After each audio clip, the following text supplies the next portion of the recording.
امروز یک سفر شغلی متفاوت داریم. بیاین سفر کنیم به پروژه‌ای که عربستان و امارات باهاش وسط بیابون شهر میسازن.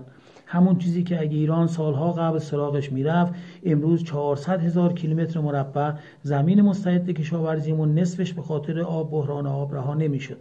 زمین هامون نشست نمیکردن و زاینده رود و دریاچه ارومیه و دریاچه پریشون خشک نمیشدن.